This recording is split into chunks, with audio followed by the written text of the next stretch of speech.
For the last 2 years, Ted Braden has stared at the inside of a jail cell in Pinellas County.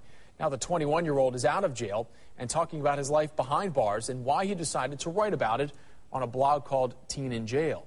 Jeff Butera is live at the Pinellas County Jail this evening with some hard lessons learned. Jeff.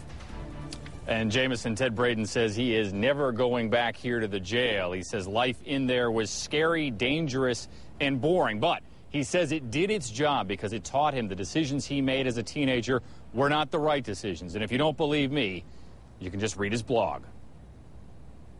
As all of you can imagine, I have more regrets than I can count. Ted Braden's story is a story of childhood innocence lost. I mean, I have a bad past. It's a story that began at 13 when Ted broke into a Clearwater house. Drugs followed. Gangs came next.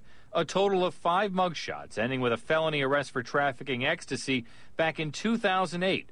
It sent him to jail for 2 years. It's just not some place that anybody wants to be. It's also a story you can read about on Ted's blog, Teen in Jail. For 2 years, Ted wrote about life being locked up, something his mom suggested. Ted, you've got some stories to tell about what's going on in the jail. People always want to know why I did some of the things I did. The best answer I can come up with is because I could. What poured out of Ted's writing into the blog was regret and the realization that years of terrible decisions led him here. There isn't a day where I think about something I've done and thought that it was stupid of me to do what I did. Ted got out of jail a week ago, and in perhaps his most memorable blog post from jail, he talked about the life he knew was waiting for him right now. Your whole life changes when you've been convicted of a felony. Can't vote, can't own a gun, can't hold a public office, can't teach in schools. So does that mean my life's over before it starts? Where will I work? How will I ever get married and support a family?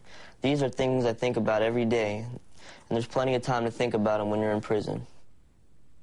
Ted has stopped hanging out with his old friends. He has vowed never to come back to this place, and he is working again. He hopes that the blog that he wrote will help other teenagers not make the same decisions he made. You can read the blog by going to our website, abcactionnews.com. Go to the links section. We're live in Pinellas County. I'm Jeff Butera, ABC Action News.